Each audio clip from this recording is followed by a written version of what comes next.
나도 책을 읽고 책을 써서 세상에 나왔다. 나도 책 한 권을 세상에 내보냈다. 책 이름은 영세교육의 비밀이다. 아이의 뇌에 작용하는 비밀을 주제로 쓴 책이다. 대학 시절에 나는 중학생의 가정교사로 일한 적이 있었다. 그때 아무리 가르쳐도 학업 성적이 오르지 않는 아이를 만나면서 머리의 좋고 나쁨은 천부적인 것인지 아니면 교육으로 바꿀 수 있는 것인지에 대해 고민을 하게 되었다. 그 이후 그 주제에만 계속 몰두했다는 생각이 든다. 그 당시는 뇌에 대한 연구가 막 시작된 때여서 뇌의 작용이 아직 세상에 널리 알려져 있지 않았다. 대뇌 생리학이 새롭게 시작되었을 뿐 그 연구 성과를 교육에 활용하려는 발상이 부족했던 시대이다. 뇌의 작용에 의문을 품어온 나에게 새로운 대뇌 생리학은 그 의문을 해결하는 데 커다란 지침이 되었다. 이제 남은 과제는 그 식견을 실제로 교육 현장에서 시험해보는 일뿐이었다. 특히 탄생 직후의 환경이 뇌 발육에 중요하며 뇌 소질에 관여한다는 사실을 알고 영세교육을 지향했다. 한편으로는 그 주제에 관한 책을 계속 읽고 다른 한편으로는 이론을 응용하여 내 아이를 가르침으로써 영세교육에 대한 지식을 쌓아 이론과 실천이라는 두 기둥으로 완성한 책이 바로 영세교육의 비밀이다. 하지만 무명이 쓴 원고이므로 출판사에 가지고 가봐야 거절당할 것이 뻔했다.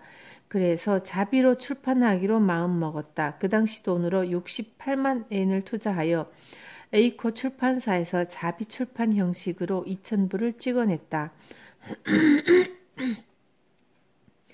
다행히도 이것이 시류와 잘 맞았다고 할까 사람들의 흥미를 잡아끌어 그 분야의 지도자로 세상에 받아들여지게 되었다. 그 당시 공무원의 첫 월급이 8만 엔 정도였을 때의 이야기다. 이렇게 해서 1976년 3월 나의 첫 번째 책이 탄생했다. 이 책은 오랜 세월에 걸쳐 20판 정도 새롭게 찍어내고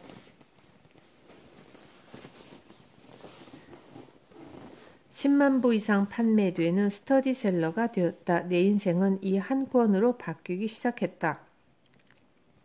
이 책이 일본의 모든 서점에 진열되기 시작한 지 사흘째 되던 날 오사카의 어느 저명한 유치원 원장 선생님이 시골에 있는 나의 집을 방문했다. 서점에서 이 책을 읽자마자 나에게 달려왔다는 것이다. 선생님은 이 책은 우리 보육자가 알고 싶어 했던 유아의 뇌에 대한 비밀, 보육 방법에 대해 쓰여 있구나. 이 책에 쓰여 있는 이야기는 모두 진실이야. 이 저자를 꼭 만나야겠어. 라고 생각했다고 한다. 그리고 얼마 뒤에 열린 새 유아교육 연구회 강연회에서 강연해 달라고 부탁했다. 나에게 천재 이루가 찾아온 것이다. 당연히 그 강연은 반응이 좋았다. 덕분에 그 자리에서 여기저기 유치원으로부터 강연하러 와달라는 의뢰를 받았고 나의 새로운 운명이 활짝 열린 것이다.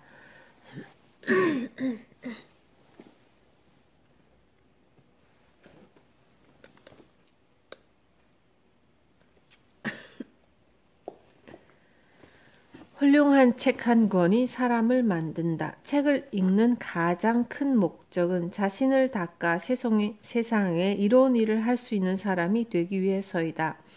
다시 말해 수기치인을 위해서라고 할 수 있다. 수기치인은 유교의 목적이기도 하다. 논어의 헌문편을 보면 나를 다스려 사람들을 평안케 한다는 구절이 나온다. 군자는 자기 수양을 쌓은 뒤 그 덕을 널리 퍼뜨려 백성의 생활을 안정시키고자 노력해야 한다는 말이다.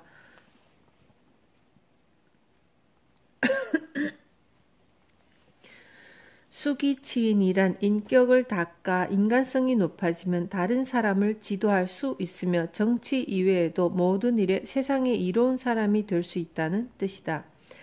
그 수기치인을 위해서는 학문을 해야 한다. 여기에서 말하는 학문은 지식을 배운다는 좁은 의미가 아니라 덕혜를 위해 사는 법을 배운다는 의미이다. 이것이 본연의 학문이다.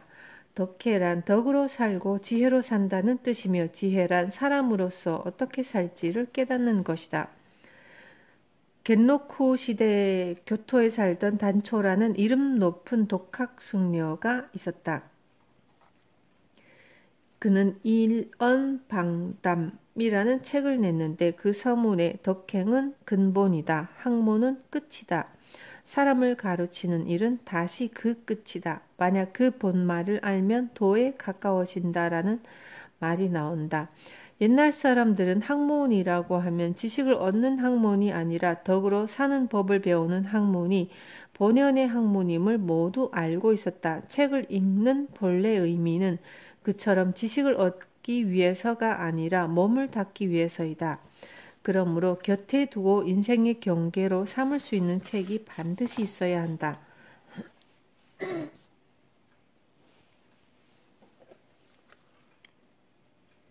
사람은 끊임없이 자신의 마음의 이상형을 그린다.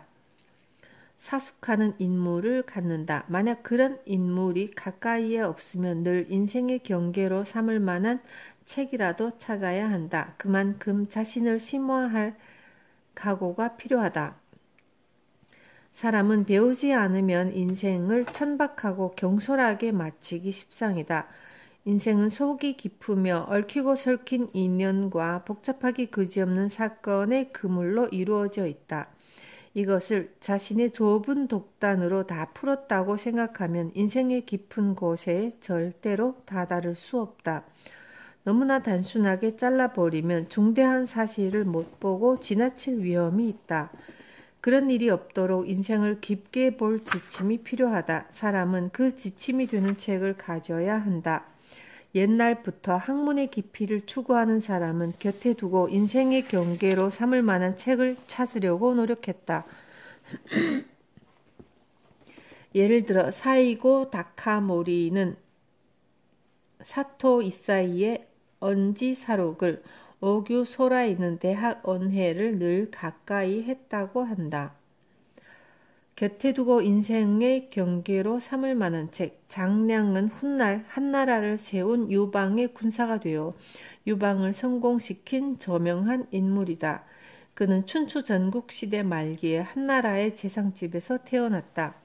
젊은 시절 전국으로 방랑 여행을 떠나 선현의 문을 두드려 군사학과 병법, 정치학 등을 배웠다. 그 무렵에 어느 날 다리 가장자리를 산책하고 있는데 누더기를 걸친 노인이 옆으로 다가와 일부러 신발을 다리 아래로 떨어뜨리며 말했다. 이보게, 내려가 신발 좀 주워 오게. 장량은 순간 화가 머리끝까지 치밀었지만 상대방이 노인이었기 때문에 지그시 참고 신발을 주워왔다. 그러자 노인은 그 신발을 신겨달라고 했다. 이왕 내친 걸음이라고 생각한 장량은 아무 말 없이 허리를 굽혀 신발을 신겨주었다. 자네는 꽤 쓸만하군. 닷새 뒤 날이 밝을 무렵에 이곳으로 오게. 노인은 이 말을 남기고 자리를 떠났다. 닷새 뒤 장량이 다리로 나가보니 노인은 이미 와 있었다. 늙은이와 약속한 녀석이 왜 이리 늦느냐. 닷새 뒤에 다시 오너라. 노인은 이렇게 호통치고 가버렸다. 닷새 뒤 이번에는 닭이 우는 소리를 듣고 바로 나갔으나 노인은 벌써 와서 기다리고 있었다. 또 늦었군. 닷새 뒤에 다시 오너라. 다시 닷새 뒤. 장량은 날이 새기도 전에 어둠을 더듬으며 다리로 나갔다. 그러자 잠시 뒤 노인이 나타나 책 한 권을 건네주었다. 이것을 읽거라. 이 책을 숙독하면 너는 왕의 군사가 될 수 있느니라. 10년 뒤에는 훌륭한 군사가 되고 13년째에 제북에서 나와 만나게 될 것이다. 나는 곡성산에 사는 황석이니라. 노인은 이렇게 말하고 어디론가 사라졌다. 장량이 그 책을 보니 태공망, 강태공이 쓴 육도삼략이라는 병서였다. 장량은 그 책을 완전히 외울 때까지 되풀이해 읽어 훗날 유방의 최고 책사가 되었다. 책 가운데는 이처럼 단 한 권으로 사람의 일생에 커다란 영향을 미치는 책이 있다. 그런 책을 찾아 곁에 두고 인생의 경계로 삼도록 하자. 지혜가 담겨 있는 고전. 옛날 선인들은 논어를 비롯한 중국의 고전에서 인간학을 배웠으며 자신을 다스리고 높이는 공부를 했다. 현대 지도자들은 중국 고전에 대한 소양이 부족해 윤리관을 상실하고 있다. 지금 잇따라 밝혀지고 있는 정치가나 재계인, 공무원들의 부정사건은 모두 이 때문이라는 생각이 든다. 이런 부정부패를 바로잡으려면 고전을 배워 개개인이 자신을 높이는 공부를 해야 한다. 여기에서는 후쿠자와 유키치를 배워보자.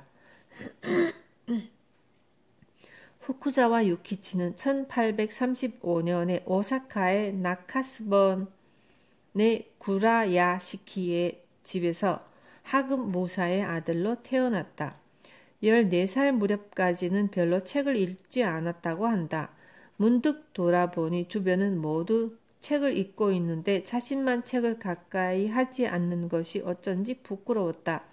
그래서 시골 서당에 다니기로 했고 후쿠자와는 거기에서 논어와 맹자, 시경, 서경 같은 사서오경을 읽고 몽구, 세설, 좌전, 전국책, 노자, 장자를 강의로 배웠으며 또 독학으로 사기, 전후, 한서, 진서, 오대사, 원명, 사략 등을 읽었다. 그는 특히 좌전을 좋아하여 모두 15권을 11번이나 되풀이하여 읽고 재미있는 부분은 암기했다고 한다. 몽구는 고대의 일화를 모은 책으로 처음 학문을 시작한 사람을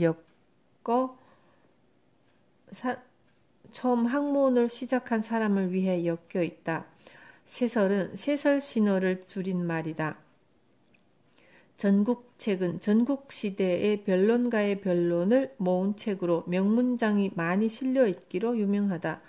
보통 사람은 좌전을 3권만 읽어도 질릴 텐데 15권을 몇 번이나 되풀이하여 읽었다니 정말 대단하다.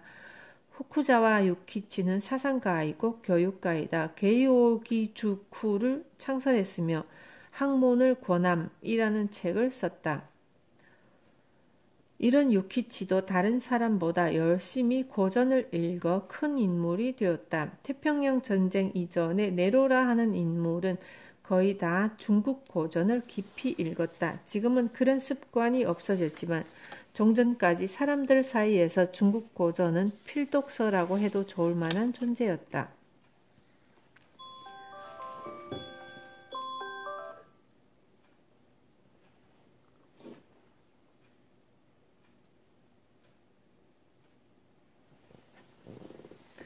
살아있는 독서를 하자. 앞에서 고전으로 배우라고 말했지만 독서는 실생활에서 동떨어져서는 안 된다. 독서는 실제 인생을 유익하게 해야 한다. 막부 말기 유학자 사토 이사이의 저서에 언지사록이 있다. 이 책에는 학문에 대한 정의가 많이 나와 있다. 예를 들면 학문의 필요와 효과에 대하여 어릴 때 배우면 청년 시절에 유익하다. 청년 시절에 배우면 늙어서 쇠하지 않는다.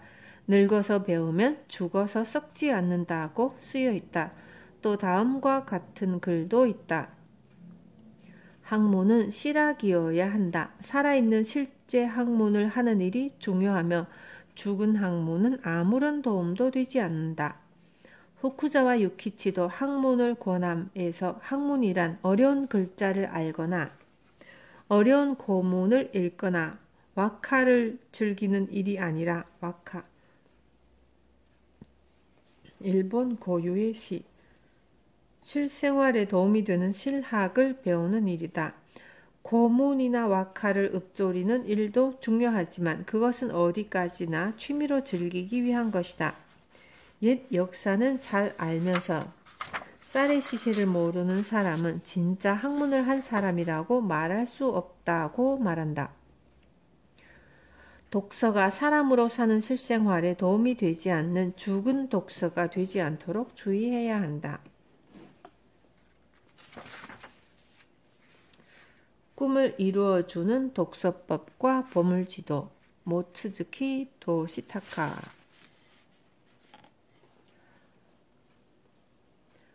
모치즈키 도시타카 씨는 걸어다니는 싱크로 마스터라는 말이 딱 어울리는 사람입니다. 그의 주변에는 늘 기적적인 우연의 일치가 회오리 칩니다. 저도 그 소용돌이 속으로 빨려 들어가고 있는 중이죠. 모치즈키를 제가 언제부터 알았냐면요. 아무튼 책을 많이 사주신답니다. 독서 권장에서 일하는 점원들과 제 가족은 모두 기치조지 쪽으로 발을 뻗고 자지 않습니다. 반면에 가득 웃음을 띄우고 만나는 사람마다 칭찬해 주시죠. 다른 사람의 장점을 찾는 달인이랄까요? 저도 지금까지 많은 힘을 받았습니다. 제 방에 있는 보물지도에는 당연히 모치즈키 씨의 사진이 걸려 있습니다. 웃어야 복이 온다고 많은 사람들이 말하지만 세상에는 미간에 주름을 잔뜩 잡고도 웃고 있어요 하고 주장하는 사람이 있을 정도잖아요. 제대로 웃는 모습을 보고 싶다면 모치즈키 씨를 찾아가 보세요. 금방 웃음을 익힐 수 있답니다. 정말로 웃는 얼굴이 매력적인 사람이죠. 꿈을 이루어주는 두 바퀴, 보물지도와 독서. 여러분이 진심으로 바라는 꿈은 이루어진다. 뚜렷한 이미지를 생생하게 그리며 계속 행동하면 아이디어가 샘솟고 기회를 붙잡을 수 있다. 꿈의 크기에 따라 시간은 조금 걸릴지도 모른다. 하지만 생생하게 이미지를 떠올릴 능력을 소유한 사람은 꿈을 실현할 지름길에 서 있다. 그러나 사람들은 대부분 일시적으로는 꿈을 부풀릴 수 있어도 그 이미지를 깊게 품는 일은 좀처럼 하지 못한다. 이렇게 말하는 나도 그러하다. 하지만 10여 년 전에 보물지도라는 꿈을 이루어주는 기술을 만나고 독서법을 바꾸면서 작지만 꿈이 하나하나 이루어지고 있다. 사실 이 책의 출판도 나에게는 꿈을 실현하는 일이다. 내가 스승으로 받드는 분들과 함께 이렇게 공저로 출판을 한다는 것은 얼마 전까지 살짝 희망을 품고는 있었지만 일부 친한 사람들을 제외하고는 도저히 입 밖에 낼 수도 없는 말이었다. 10년 전에 누군가가 자네는 존경하는 선생님들과 공저를 출판하게 될 걸세 하고 말했다면 아무도 믿지 않았을 것이다. 그리고 가장 믿지 않은 사람은 나 자신이지 않았을까 생각한다. 그러면 지금부터 누구나 쉽게 할 수 있고 확실하게 효과가 오르는 꿈 실현 방법을 소개하겠다. 온통 꿈만을 생각하면서 작성하자. 2~3시간만 들이면 대강 만들 수 있다. 완성했다면 눈에 잘 띄는 곳에 걸어두자. 꼭 잘 보이는 곳이어야 한다. 스승이 지켜봐 주어 확실하게 꿈을 실현하다. 지금 내 서재에는 잭 캔필드와 마크 빅터 한센의 사진이 걸려있다. 그들이 쓴 20권 남짓한 책과 테이프 등도 함께 두 사람은 영혼을 위한 닭고기 수프 시리즈를 전 세계에서 8천만 부나 판매한 베스트셀러 작가이다. 그리고 연설가로도 유명하다. 이 두 사람의 웃는 사진과 저서가 눈에 잘 띄는 장소에 장식되어 있는 것만으로도 두 사람은 내 등을 떠밀어 준다. 그리고 나는 매일 한 걸음씩 착실하게 꿈을 향해 전진할 힘을 받는다. 그 꿈이란 전 세계 사람들에게 힘과 감동을 주는 책을 쓰는 일. 두 사람처럼 마음을 따뜻하게 데워주는 이야기와 용기를 주는 이야기를 전 세계에 전달해 가는 일이다. 나는 좋은 책을 많이 만났으며 정말로 많은 용기를 얻었다. 시리에 빠져 있을 때 얼마나 격려를 받았는지, 캄캄한 어둠 속에서 앞이 조금도 보이지 않을 때 한 줄기 빛을 던져준 일도 있다. 만약 멋진 책과 만나지 못했다면 지금쯤 어떤 인생을 보내고 있을지 상상도 할 수 없다. 어쩌면 꿈도 없이 목표나 삶의 보람도 찾지 못하는 인생을 보내고 있을지도 모른다. 은인이라는 말처럼 은서라고 부르고 싶은 책 몇십 권이 30년 동안 나의 나날을 뒷받침해 주었다. 책만큼 구하려면 누구나 쉽게 손에 넣을 수 있고 인생의 지혜나 인류의 예지, 꿈을 이룰 힌트를 주는 것도 없다. 나는 이제 지금까지 책에서 받은 은혜를 갚으려 한다. 다시 말해 내 책이나 앞으로 소개할 책을 통해 전 세계 사람들에게 인생이란 멋지다. 사람의 가능성은 엄청나다. 자신의 생각보다 몇 배, 아니 몇십 배의 가능성이 있다는 사실을 알려주고 싶다. 그래서 사람들에게 힘과 감동을 주는 이야기를 매일 최소한 1000자 이상 써서 공개하겠다는 구체적인 목표를 가지고 매일 실천하고 있다. 나는 꿈을 이루는 도구로서 보물지도라고 부르는 꿈 실현 방법과 모델을 설정하여 실천하는 집중적인 독서 습관을 여러분에게 전달하려 한다. 거기에 가장 적합한 모델이 영혼을 위한 닭고기 수프 시리즈 같은 책이고 그 책을 쓴 두 사람 같은 재능이다. 두 사람의 사진은 나의 보물지도에 붙어 있으며 독서 습관에도 영향을 주고 있다. 그러면 지금부터 그 두 도구에 대해 자세하게 이야기하겠다. 보물지도의 8가지 효과. 여기에서 보물지도에 대해 간단히 소개하겠다. 큰 종이에 자신의 꿈을 적어넣고 이미지나 사진을 붙여간다. 그것을 방에 장식하고 매일 바라보는 일만으로도 여러분의 꿈이 빠르게 현실로 다가온다. 그것도 인생의 균형을 유지하면서. 그렇게 해서 꿈이 실현될 것 같으면 누가 고생하겠어 하고 시큰둥해할지도 모른다. 어쩌면 당연한 반응이다. 처음에는 나도 그렇게 생각했으니까. 하지만 단순해 보이는 이 방법이 의외로 효과가 좋아서 보물지도는 조용하면서도 강력하게 널리 퍼지고 있다. 성공한 사람들은 흔히 꿈이 이루어졌을 때를 선명하게 이미지로 그리라고 말한다. 하지만 사람들은 대부분 그렇게 하기 어렵다.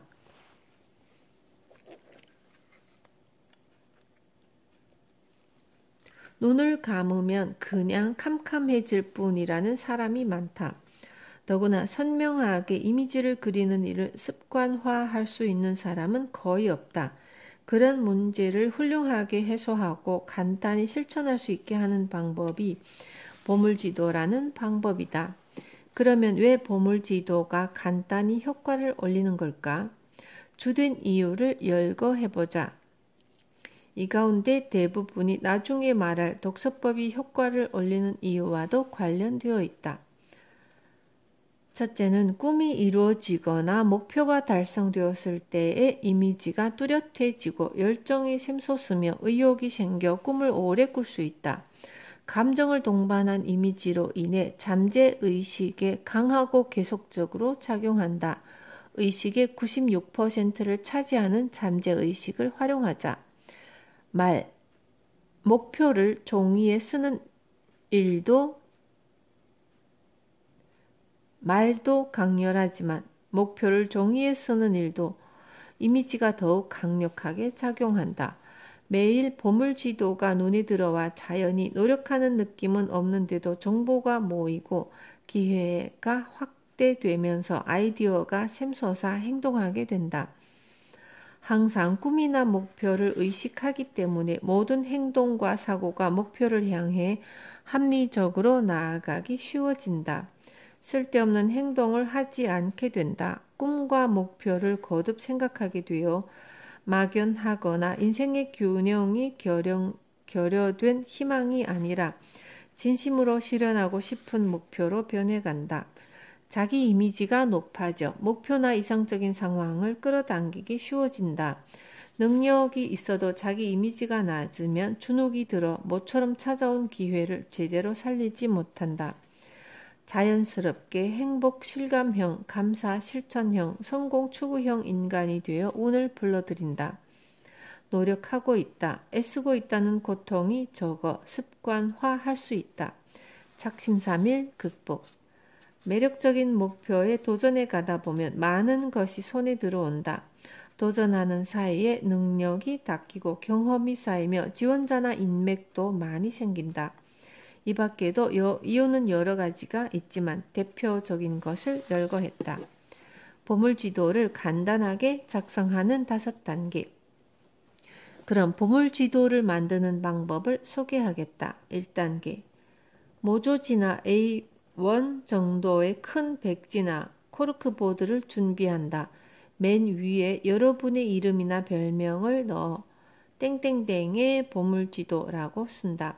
시각적으로 호소할 수 있도록 가능한 한 화려하게. 2단계는 종이 한가운데나 눈에 띄는 곳에 여러분이 행복하게 빵긋 웃는 사진을 붙인다. 또는 가족 등 기쁨이나 즐거움을 공유하고 싶은 사람들이 웃는 얼굴로 찍은 사진이라도 괜찮다. 표정을 확실하게 알아볼 만한 크기가 좋다. 3단계, 손에 넣고 싶은 것이나 목표를 구체적으로 나타내는 사진. 일러스트 몇 점을 잡지나 카탈로그 등에서 발췌해 주위에 배치한다. 어떻게 놓느냐는 여러분의 자유이다. 목표를 뚜렷하게 설정하기 위해 사진이나 일러스트만으로 부족한 부분을 문자로 기입한다. 특히 달성 기한은 반드시 써넣어야 한다. 그 밖의 조건 등도 마찬가지다. 완성했으면 눈에 띄는 곳에 장식하고 자주 바라본다.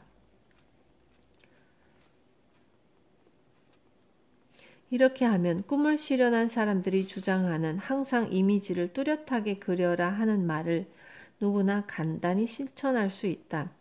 작성 작업 자체가 매우 재미있고 간단한 것이라도 충분히 효과를 얻을 수 있으니까 꼭 시작해 보시기 바란다. 좀 더 자세한 내용은 행복한 보물지도로 여러분의 꿈이 이루어진다를 참조할 것. 그러면 다음으로 보물지도와 연동하여 효과를 올리는 독서법을 알아보겠다.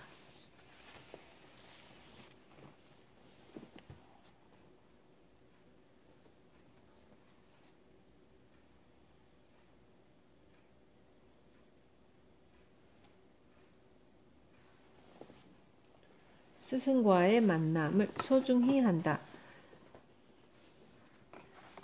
내가 빌게이츠를 사이토 히토리를 보려고 했더니 엄청 끼워 넣었네.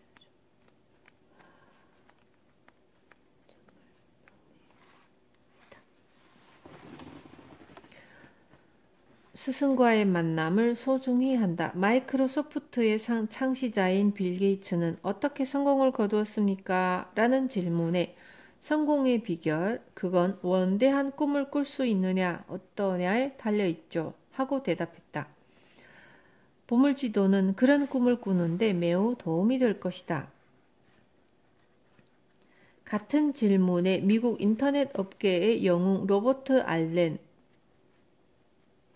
억만장자 인문은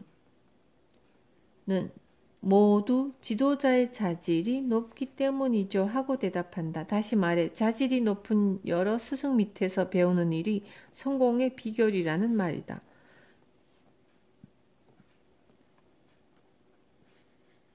그리고 알렌은 독자에게 묻는다.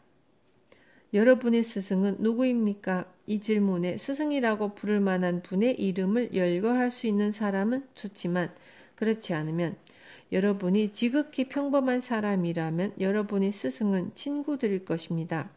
그것이 문제입니다. 왜냐하면 어떤 사람의 수입을 알려면 그 사람의 친구 10명의 수입을 합하여 평균을 내면 된다고 하니까요. 수입을 2배로 늘리고 싶다면 새로운 친구를 늘리고 인생을 성공으로 이끌어줄 스승을 추가해야 합니다. 되도록 여러분의 수입보다 10배, 20배, 100배 더 많은 스승을 찾으세요. 자기보다 뛰어난 식견을 가진 사람을 아는 일이 문제의 앞을 내다보는 최고의 방법입니다. 정말로 수긍이 가는 이야기가 아닌가? 10명의 친구를 조사하는 일은 수입이나 성공의 척도를 계산하는 바로미터뿐만 아니라 여러 가지 면에서 응용할 수 있는 이야기이다. 여러분의 친구 10명의 평균 성공도, 평균 행복도, 평균 학습 의욕도, 평균 성숙도, 평균 적극도 등까지 대충 헤아릴 수 있지 않을까? 로버트 기요사키도 그 사람의 어떤 캐시플로 쿼드랜트에 속하는가?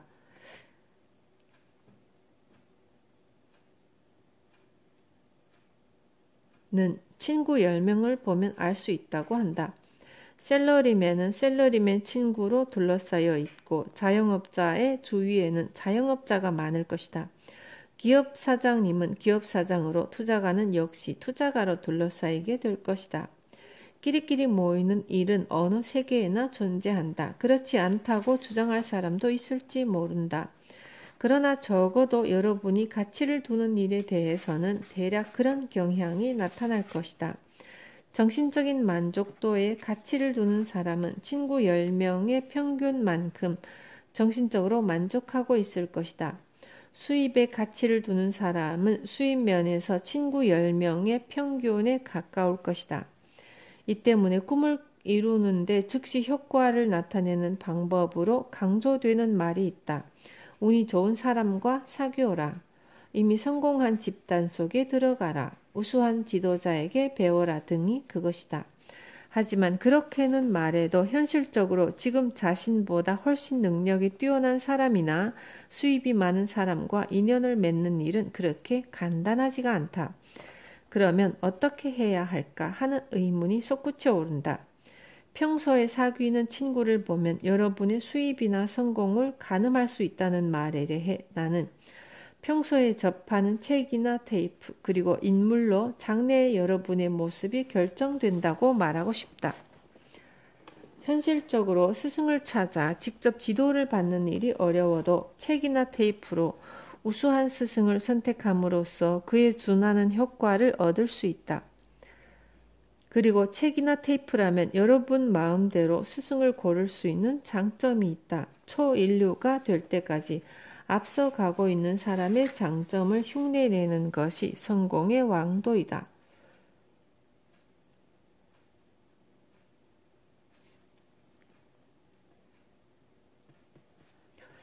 모델을 의도적으로 설정한 독서법. 그러므로 스승으로 삼은 사람에게 직접은 아니지만 책을 통해 배우는 일은 매우 중요하다. 얼굴을 마주하는 지도가 아니기 때문에 마음이 편하고 언제든 배우고 싶을 때 배우고 싶은 만큼 배울 수 있다.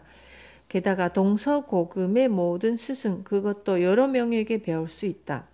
여러분이 원하기만 하면 실제로 살아있는 스승은 시간적으로나 금전적으로 제약이 많아 도저히 이렇게 하지 못한다. 그러면 지금부터 책을 활용하여 효과적으로 배우는 방법에 대해 이야기하겠다.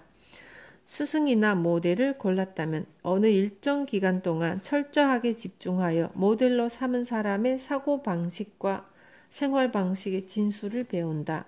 구체적으로는 적어도 30일 동안, 가능하면 3개월 또는 반년 혹은 평생 자신의 마음 안에 있는 스승과 대화하면서 일거수일투족을 실천하려고 마음먹는다.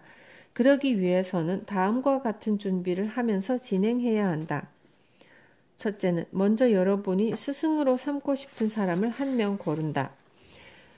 일반적으로 맨 처음에는 같은 업종에서 활약하는 존재를 고르는 사람이 많다. 왜냐하면 배우는 일이 간단하고 다른 업종에 종사하는 모델에 비해 즉효성이 높기 때문이다. 물론 직업을 바꿀 생각이라면 해당 분야에서 활약하고 있는 사람을 모델로 삼을 수도 있다.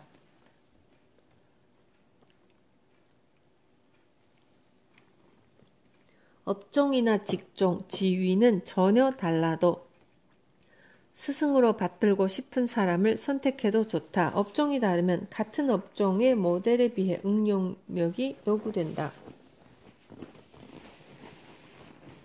그러나 업종이 같으면 배워서 실천하더라도 재탕이 되기 십상이지만 다른 업계라면 여러분의 업계에서는 독창적인 아이디어로 받아들여질 확률이 높다.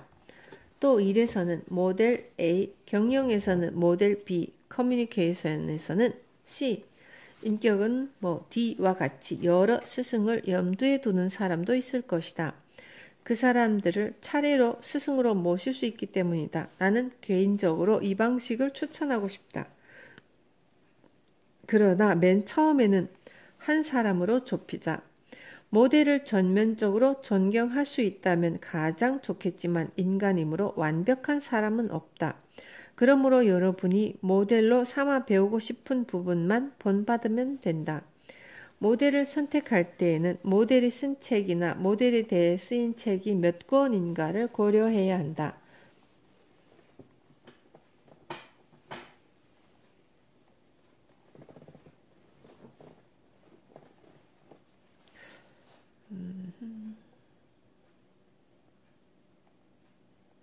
모델로 삼은 사람과 관련된 책이나 테이프, 비디오 일화를 기록한 자료 등을 되도록 많이 모은다. 여러분이 모델로 삼은 사람이 쓴 책, 모델로 삼은 사람에 대해 쓰인 책, 모델로 삼은 사람이 추천한 책, 모델로 삼은 사람에 대한 테이프나 비디오, 소책자, 잡지 기사 등을 모은다. 책이나 테이프 등을 언제나 몸에 가까이 두고 가능한 한 자주 접한다. 책이나 테이프 등을 회사와 집에 그리고 가방에 늘 준비해 둔다. 나는 집에는 내 방과 거실, 침실, 화장실에까지 비치한다. 이동할 때도 테이프를 듣고 전철 안에서는 책을 읽는다. 나는 모델이나 모델의 사고방식에 푹 빠지는 일이 많다. 그 때문에 모델에 관한 책을 가지고 있는 것만으로도 이미 마음이 설레는 운 좋은 특성이 있다.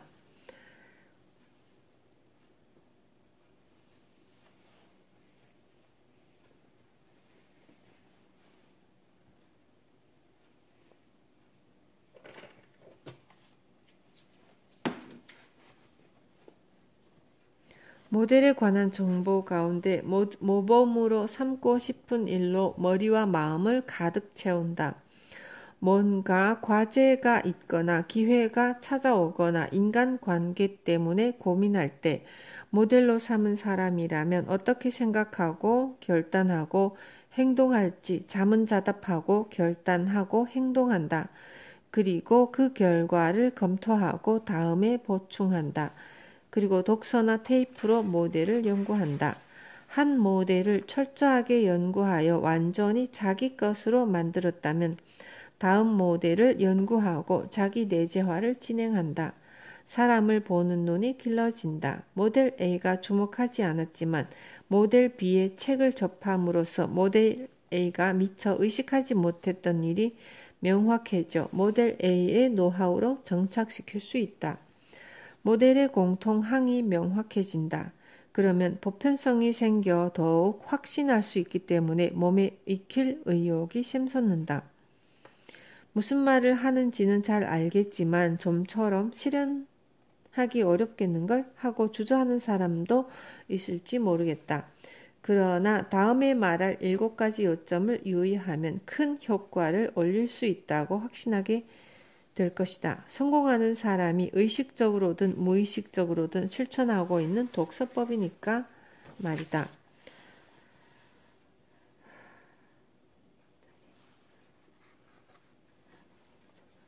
꿈을 이루어주는 7가지 독서법. 주제를 가지고 읽는다. 책을 읽을 때나 테이프를 들을 때는 명확한 목적이나 구체적인 목표를 가지고 임하자.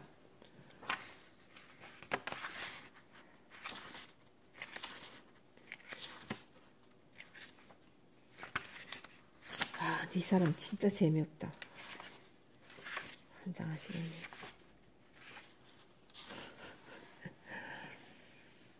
여기에서는 감상하기 위한 독서를 말하는 것이 아니므로 가능하면 주제나 목표를 종이에 써두자. 노트를 준비하여 메모하면 귀중한 꿈 실현 노트도 될 수 있다. 이 방법은 내가 전달하고 있는 포토 리딩이라는 효과적인 정보 처리법에서도 강조하고 있다. 주제나 목적을 가지고 책을 읽으면 필요한 정보를 포착하기 쉬워진다.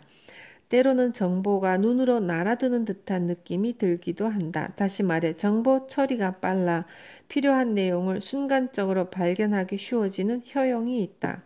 이런 점은 뇌의 구조상 자연스러운 일이라고 밝혀졌다.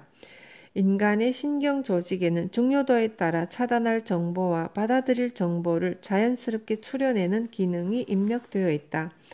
망상체 부활계라고 RAS라고 불리는 뇌의 활성화 네트워크가 매 순간 오감에 드러나는 엄청난 메시지 가운데 어느 것을 의식할지 결정한다. 그 취사 선택의 열쇠를 쥐고 있는 한 가지가 명확한 목적이다. 단지 필요한 정보를 찾기 쉽다는 장점만 있는 것이 아니다. 의식하고 있는 주제라면 머릿속에서 잘 정리되고 충격이 강해 인상에 남기 때문에 오래 기억할 수 있다. 독서를 하거나 강연을 듣고 나서 가끔 이런 적은 없는가? 참 재미있었어. 그런데 내용이 뭐였지? 다시 말해 재미있었다는 사실은 기억하지만 그 내용을 실생활에 살리기는커녕 무엇 하나 기억하지 못하는 것이다. 그런 일을 막기 위해서도 이 책에서 어떤 사실을 알고 싶은지 명확한 주제나 목적을 가지고 읽으면 작업을 하거나 꿈을 실현하는 데 활용할 수 있다. 예를 들어 여러분의 작업이나 꿈을 구체적으로 그리면서 다음과 같은 질문을 상정해 읽기를 권한다. 어떻게 하면 한 걸음 앞으로 쑥 내디딜 수 있을까? 모델의 성공 비결은 무엇일까? 모델은 나와 같은 나이에 어떤 씨 뿌리기나 준비를 했을까? 만약 모델이 지금 나를 본다면 무엇부터 시작하라고 말할까? 어떤 충고를 해줄까? 모델이 행한 일 가운데 내가 할 수 있는 일은 무엇일까? 모델은 어떤 마음가짐으로 일에 전념했을까? 이 책의 중요한 요점 20%는 무엇일까? 이처럼 주제를 상정하고 있으면 지금까지 깨닫지 못한 힌트를 얻을 수 있으며 성공의 비결을 깊이 간파할 수 있다.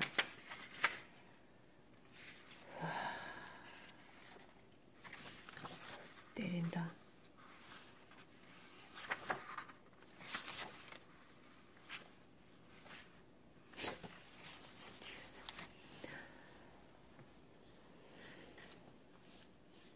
사이토 히토리 직관을 키우는 꼭 필요한 독서 직관을 키우는 꼭 필요한 독서 사이토 히토리지 매스컴에서 주로 일본 제1의 부자라고 소개하죠. 하지만 제가 보기에 히토리 씨는 일본 제1의 상인이라고 부르는 편이 더 어울려요. 옛날 일본의 훌륭한 상인들은 손님보다 조금 지식이 많았다고 해요. 능력이 부족하거나 불성실하거나 사랑이 없으면 손님에게 믿음을 받지 못했죠. 이 녀석은 쓸만하군 하고 손님을 감동시켜야 비로소 일이 생겼다나요? 주위 사람들에게 존경을 받지 못하면 아무 일도 할 수 없었기에 그 시절 상인들은 정말로 공부를 열심히 했답니다. 히토리 씨는 물론 그 회사에서 일하는 분들은 모두 책을 정말로 많이 읽어요. 그래서 회사가 나날이 발전하는지도 모르겠어요. 아니, 틀림없이 그럴 겁니다. 그런 히토리 씨에게 이 책을 써달라고 부탁드리니 흔쾌히 승낙하셨어요. 독서 보급이라고? 좋은 일을 하는군. 좋네. 써주지. 정말 멋있지 않습니까? 히토리 씨는 매스컴 등에 절대로 나오지 않지만 한 번 만났다 하면 그 위풍당당한 모습과 세련된 대사에 바로 쾌유패 당할 겁니다. 제가 보증하죠. 경영자는 당연히 책을 읽어야 합니다. 여러분, 안녕하십니까? 지금부터 책은 왜 필요한가에 대해서 이야기하겠습니다. 잘 읽어주세요. 최근 책을 읽는 사람이 상당히 줄어들고 있는데 책은 왜 필요한가 하면 먼저 필요한가 필요하지 않은가에 대해 말하기 전에 제가 상인이기 때문에 더욱 강하게 생각하고 있는지는 모르지만 책을 읽지 않고 회사를 경영하는 사람은 매우 아주 용기가 많은 사람이라고 생각합니다. 대체로 똑똑해진다는 말은 자신이 어리석다는 사실을 깨닫는다는 말과 같은 뜻으로 쓸 수 있습니다. 다시 말해서 자신의 어리석음을 깨닫는다는 말은 그 사람이 영리해지고 있다는 뜻이죠. 그런데 사람은 자신이 어리석다는 사실을 좀처럼 깨닫지 못합니다. 머리가 굳으면 안 돼요. 머리를 오른쪽 왼쪽으로 흔들어 보세요. 위아래로도 흔드시고요. 책을 읽어서 안 사실을 머릿속 아래로 꾹꾹 눌러내리세요. 그렇게 하면 틈이 생기기 때문에 거기에 다시 책을 읽어 지혜를 넣을 수 있습니다. 책은 대부분 위대해진 사람이나 출세한 사람처럼 뭔가 있는 사람이 있습니다.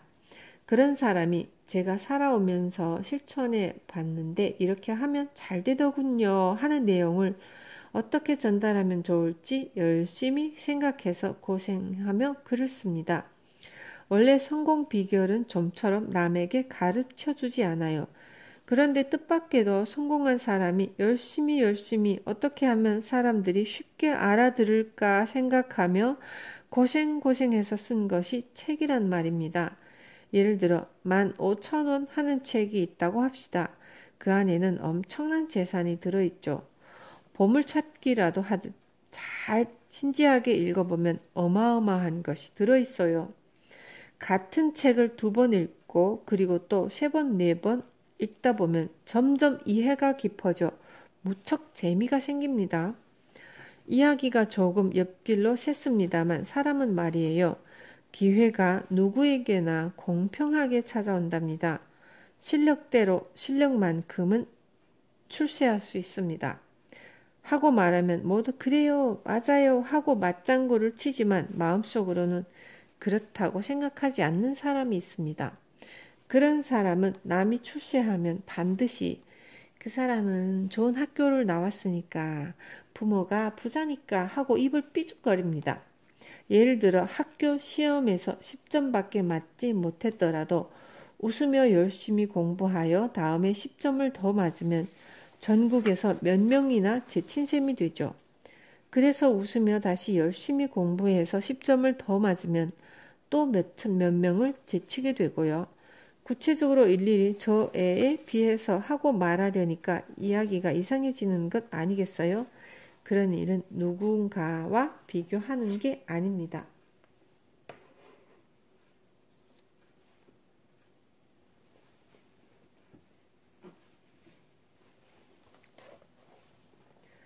자신의 능력이 10점 올라가면 10점만큼 누군가를 능가하는 셈이죠. 학교 공부는 100점 만점이므로 최고라도 100점까지 밖에 딸 수 없지만 사회에 나오면 10만 점이고 100만 점이고 무한히 있으므로 계단을 조금 올라가면 전국적으로는 상당히 올라가게 되죠. 자신의 능력을 높일 때 일일이 저 사람은 대학을 나왔으니까 라든지 부자니까 하며 남과 비교하는 사람이 있는데 그것이 능력을 올리는 일과 무슨 관련이 있습니까? 게을러지기 위해서 그렇게 말하는 건 아닌죠. 그런 한심한 말을 할 시간이 있으면 책을 한 권이라도 더 읽으세요. 책 한 권에는 사람에게 얼마간 도움이 되는 말이 쓰여 있으니까요. 학교는 책을 좋아할 수 있게 교육하자. 요즘 학교에서는 독서를 싫어하도록 만들기 위해 책을 읽히는 것 아닌가 싶을 정도로 재미없는 책을 읽으라고 강요하는 것 같아요. 저는 책을 권할 때 먼저 서너 권쯤은 책이 좋아질 만한 책을 읽으라고 말합니다. 저 사람이 이 책을 읽으면 좋겠구나 하는 생각이 들어도 책을 읽는 습관이 없는 사람에게는 권하지 않아요. 앞으로 사업가가 되겠다는 사람에게는 금시를 권한다든지 게임의 달인 상하를 읽어보라고 말합니다. 그야 저도 어째서 이런 책부터 시작해야 하는가는 의문이랍니다. 사실은 학교에 다닐 때 읽었어야 하는데 말이죠. 책이 좋아서 어쩔 줄 모르도록 학교에서 가르쳤으면 합니다. 하지만 학교는 학생들을 책에서 멀어지게 해놓고 책을 읽으라고 말하는 곳이 많습니다. 영문을 모르겠어요.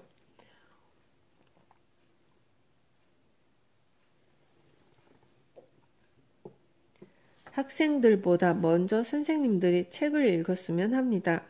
자신은 읽지 않으면서 세계 문학 전집을 들고 와서 학생들에게 내미는 일은 그만두어야겠죠. 그런 책을 요즘 누가 읽습니까? 선생님은 읽으셨습니까? 하고 물어보고 싶어집니다. 이야기가 조금 옆길로 새는 감이 있지만 학교는 학생들에게 헬멧을 쓰고 다니라고 말하잖아요. 그렇게 말하기 전에 선생님부터 쓰시면 어떨까 생각합니다. 자신이 하지 않는 행동을 남에게 시키는 일은 그만두어야 하지 않을까요? 그런 일만 하면 학생들은 점점 선생님에게서 멀어집니다. 만약 학생들의 복장을 이러쿵저러쿵 지적하고서 자신은 청바지를 입고 학교에 나오는 선생님이 있다면 해고하는 편이 낫겠죠? 하하. 조금으로 차이가 나는 시대의 독서. 저도요. 다른 사람에게 이것저것 잔소리를 늘어놓지 않으려고 주의한답니다. 사이토시 잘 안 되지 않습니까? 하는 말을 들을까 봐서요. 하지만 저 책만은 읽어요. 책을 읽지 않으면 아무것도 알 수 없습니다. 텔레비전이나 라디오는 사람들의 비위를 잘 맞추죠. 그것들은 상식을 이야기합니다. 하지만 상인이 되거나 회사에 들어갔다면 상식보다 조금 앞을 내다볼 줄 알아야 합니다. 조금 알고 있다. 요즘은 이 조금의 차이가 큰 차이를 낳는 시대입니다. 조금 자신의 지식을 넓히려면 역시 돈을 내야 하죠. 돈을 내서 지식을 얻는 거예요. 15,000원짜리 책은 한 번 읽으면 본전을 뽑을 수 있죠. 2번 읽으면 2배를 벌 수 있어요. 3번 읽으면 3배를 얻을 수 있답니다. 하지만 그보다 앞서 책을 만드는 사람들도 3번 읽고 싶어지는 책을 만들어 주었으면 좋겠네요. 도중에 집어던지고 싶어지는 책을 만들면 안 되죠. 책을 읽으라고 말하려면 역시 이 책 참 좋아요 하고 추천할 수 있는 책을 먼저 내놔야 하지 않겠어요? 만드는 사람과 읽는 사람 그리고 학교 선생님 모두 다시 한번 책을 읽어보세요. 활자와 친해지자고 말할 수 있는 풍조를 만들어 갑시다. 사이토시는 어디에서 정보를 얻나요? 라는 질문을 많이 받습니다. 어딘가에 정보가 있을 것이라고 생각하는 사람이 있는데 정보는 다른 사람이 모르기 때문에 정보인 거예요. 다른 사람이 알아버리면 이미 정보라고 말할 수 없죠. 특히 경제 서적은 저자가 심혈을 기울여 구상을 가다듬고 구체적으로 글을 써서 서점에 꽂아 놓습니다. 그런데 그런 책을 사면서 정보원의 역할을 하겠느냐는 질문을 하다니 참으로 어리석기 짝이 없습니다. 장사나 경제에 관한 정보 같은 건 애초에 없습니다. 그러니 정보를 얻기 위해 책을 사려는 자체가 사실은 이상한 거예요. 그럼 무엇을 위해서 책을 읽느냐고요? 다방면에 걸쳐 여러 가지 책을 읽어 머리를 총명하게 해두면 절묘한 직관이 생겨납니다. 그러면 그 직관으로 이제부터 세상이 어떻게 돌아갈지 꿰뚫어 볼 수 있게 되죠. 책은 만인을 대상으로 쓰는 그림으로 여러분 한 사람 한 사람에게 꼭 맞는 책은 거의 없습니다. 그러므로 책을 읽고 한 가지라도 한 줄이라도 마음에 남는 글이 있다면 좋은 책이라고 말해야 합니다. 책을 읽는 사람은 책에 대해 지나치게 기대를 거는 경향이 있어요. 요즘 같은 세상에 기껏해야 10,000원이나 15,000원 정도밖에 내지 않으면서 여러 가지를 얻으려고 하는 자체가 욕심이죠. 별로 노력도 기울이지 않고 많이만 얻으려고 하면 되겠어요? 직관이나 대답을 한 가지라도 끌어내고 싶다면 5권이고 10권이고 여러 가지 책을 읽으세요. 그러고 나서야 비로소 손에 넣을 수 있을 테니까요. 앞으로는 그만한 노력을 들이지 않으면 특히 경영자는 퇴출당하기 십상입니다. 그러므로 책은 읽고 싶으면 읽고 읽기 싫으면 안 읽어도 되는 것이 아닙니다. 과거에는 책을 읽지 않아도 경영이 가능했던 시대가 있었지만 앞으로는 그런 시대가 없습니다. 그리고 책이라도 읽어볼까 하고 말하는데 읽어볼까 하는 마음으로는 절대로 원하는 대답을 얻지 못합니다. 저에게 히토리 씨 장사를 잘하는 비결이 없을까요? 히토리 씨, 부자가 되는 방법 좀 알려주세요. 제 일이 지금 이러이러한 문제로 답보 상태에 있는데요. 하고 말하는 사람이 있는데요. 저는 제 일밖에 모릅니다. 일이라는 건 책방이며 카바레며 낙지구이 전문점이며 종류가 굉장히 많지 않습니까? 자신이 하는 일을 다른 사람에게 물어서는 곤란합니다. 그 자체가 벌써 이상한 이야기죠. 자신의 일을 똑바로 하기 위해서라도 책을 한 권 읽으세요. 예를 들어 낙지구이 전문점을 운영하는 사람이 있다고 합시다. 그런데 서점에는 낙지구이 전문점 주인이 쓰지 않은 책이 가득하잖아요. 마스시타 고노스케는 낙지구이와 아무런 상관이 없는 전파사 주인이었습니다. 하지만 그가 쓴 책 속에 장사의 진수가 한 가지 들어있을지도 모릅니다. 목수가 쓴 책이라도 그 속에 반짝하고 빛나는 무언가가 한 가지 있을 수 있죠. 그 하나하나를 연결했을 때 비로소 자신 안에 무언가가 완성됩니다. 어떠어떠한 책을 사봤는데 내가 구하는 답은 나와 있지 않았어 하고 말하는 사람이 있는데 그건 너무나 당연한 일입니다. 그래서 경영자는 책을 많이 읽어야 합니다.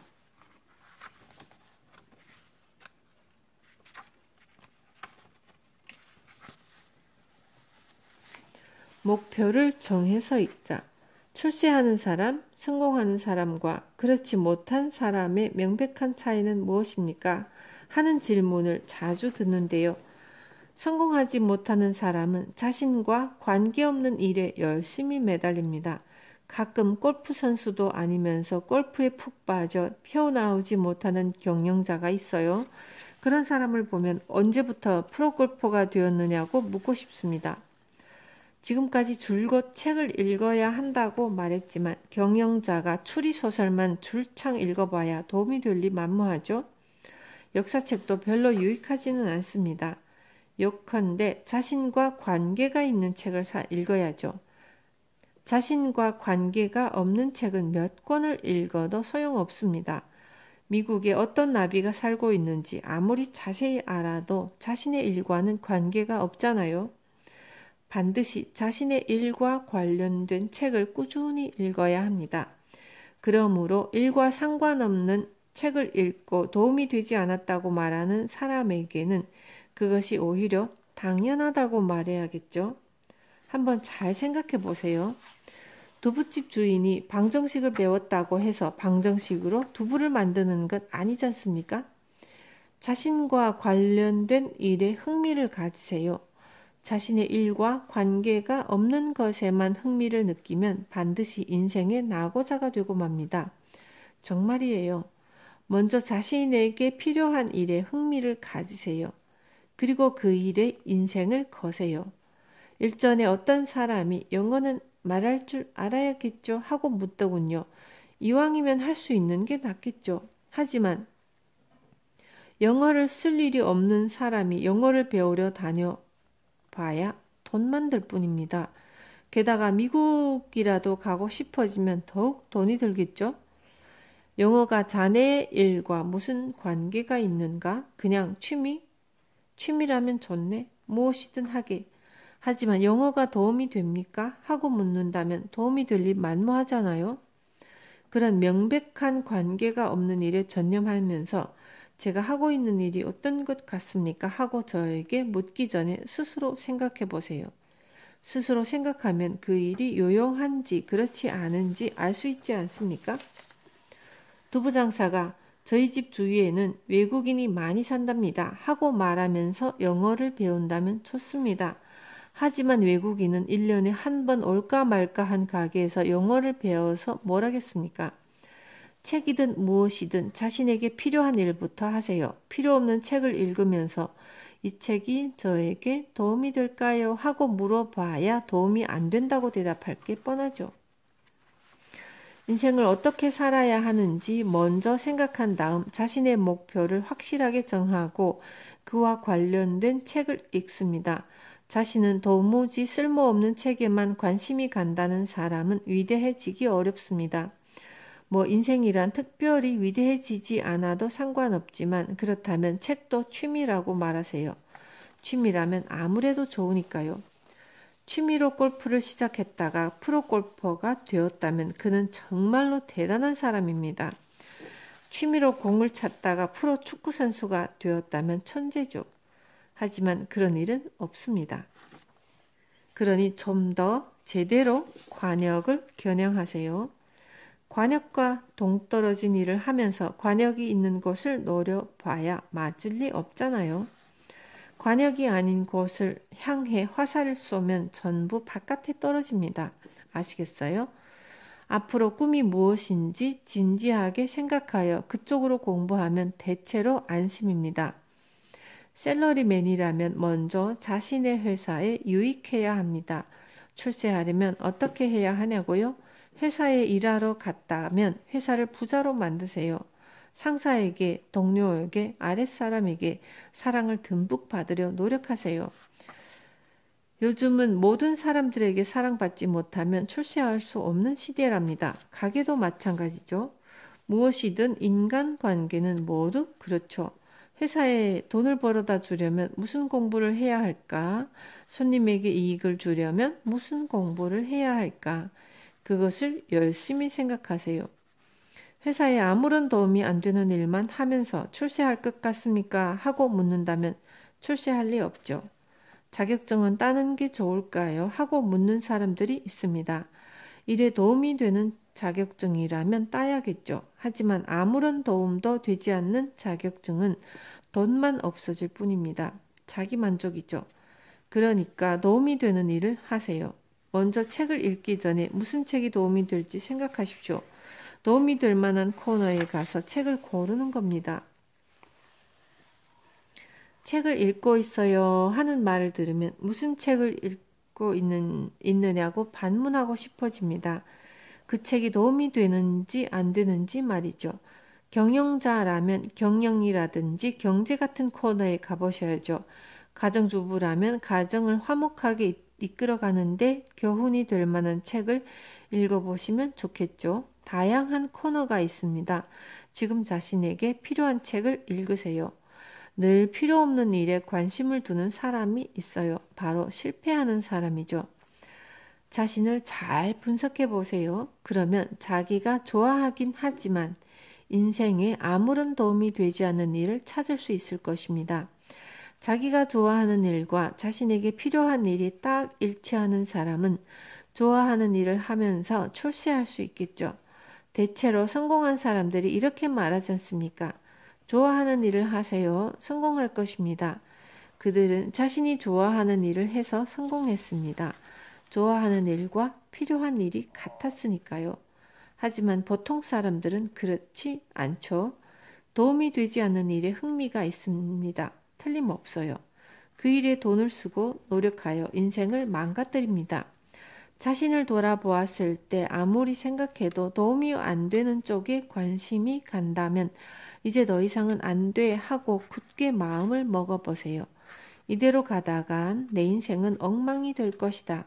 무리를 해서라도 필요한 책을 읽어보자. 그 일이 좋아지도록 노력해야 해 하고 결심하지 않으면 성공은 꿈으로 끝나게 됩니다. 책뿐만이 아니라 모든 일이 그래요. 한번 생각해 보세요. 자신이 필요한 쪽으로 가고 있습니까? 서쪽으로 가면 성공하는데 동쪽으로 걸어가고 있는 것은 아닌가요? 그렇다면 노력할수록 성공과 멀어질 뿐이죠. 사람들은 대체로 노력하고 있습니다. 다만 가야 할 방향이 틀릴 뿐이죠. 자네의 노력은 반대쪽으로 가는 것이었네. 그러니 점점 불행해지는 걸세.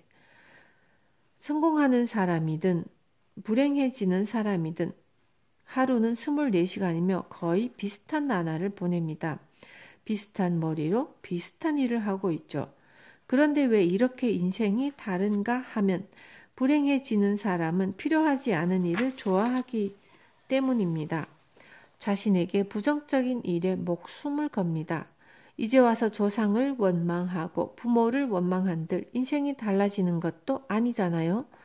다행히 성공하는 방향으로 갈 수 있게 타고났다면 신에게 감사하고 부모에게 감사하고 조상에게 감사할 일이죠. 하지만 만약 그렇지 않다면 스스로 노력하여 자꾸만 좋은 쪽으로 방향을 틀어서 가야겠죠. 남자는 여자보다 책을 3배는 더 읽어야 한다. 마지막으로 남자들에게 하고 싶은 말이 있는데요. 앞으로 여자는 점점 똑똑해질 테니 각오하셔야 할 겁니다. 옛날에는 여자들이 머리를 많이 쓰지 않았습니다. 세상에 나가지 않아도 됐기 때문에 경제에 대해서 잘 몰랐어요. 그래서 남자는 단지 꿈만 이야기해도 좋았습니다. 변변찮은 꿈이라도 꿈을 말하면 좋아해주는 여자가 있었거든요. 하지만 요즘 여자들은 사회에 나가는 사람이 많아서 경제관념이 없는 꿈을 말하면 이 사람 바보로군 하고 금방 알아차립니다. 한심한 꿈이라도 차라리 말하지 않는 편이 나은 시대가 되었어요. 꿈은 그 꿈과 현실이 딱 맞아 실현 가능성이 높지 않으면 꿈이라고 말할 수 없습니다. 그 꿈이 어떻게 저를 행복하게 해주는데요? 정말 그 꿈으로 저를 행복하게 해줄 수 있나요? 상대방은 당장 이렇게 물어올 겁니다. 10년 전에는 나는 오토바이로 미국을 일주할 거야 하고 말해도 좋았습니다. 하지만 앞으로 그런 꿈을 꾸면 그래서요. 그 일이 저를 행복하게 해주는 일과 무슨 관계가 있는데요? 하는 말을 듣기 십상이죠. 모아놓은 돈은 얼마나 있나요? 하는 질문에 조금은 없습니다. 하고 대답하면 그럼 제 돈으로 갈 생각입니까? 이렇게 되고 맙니다. 여자가 점점 영리해지고 있기 때문에 남자는 여자보다 3배쯤 똑똑해질 각오로 공부하지 않으면 안 됩니다. 그렇지 않으면 낙오가 될 테니까요. 터무니없는 꿈이나 꾸고 있어도 좋아해주는 여자라면 오히려 남자가 고생할걸요. 똑똑한 여자가 멋지군요 하고 말해줄 만한 일을 하기 위해서라도 모두 독서합시다. 자, 이상입니다.